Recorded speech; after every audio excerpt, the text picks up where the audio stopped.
मेरा गांव अब उदास रहता है।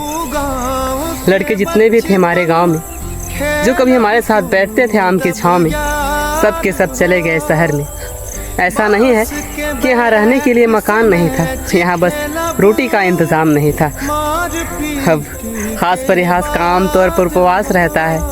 मेरा गांव अब उदास रहता है, मेरा गांव अब उदास रहता है।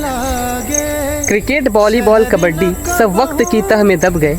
हमारे गांव के लड़के जब कमाने परदेश निकल गए।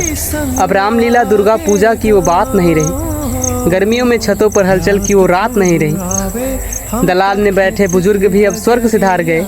जो जीत गए थे मुश्किलों से, वो परेशानियों से हार गए।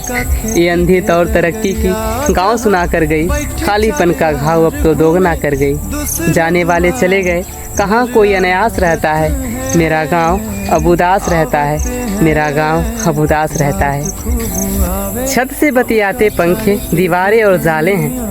कई मकानों पर तो कई वर्षों से लटके ताले हैं। बेटियों को ब्याह दिया गया, ससुराल चली गई। दीपावली की छुरछुरी और होली का गुलाल चली गई। कभी आओ देखो कपाट पर, बैठे मिलेंगे बापूजी किसी कुर्सी किसी खाट पर। सावन के झूले उतर गए, अब भादों भी निराश रहता है। मेरा गांव अब उदास रहता है, मेरा गांव अब उदास रहता है।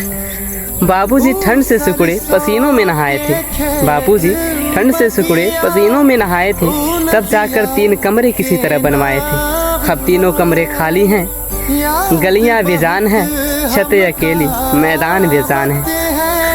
माँ का शरीर भी अब घुटनों पर भारी है। पिता को कब्ज और डायबिटीज की बीमारी है।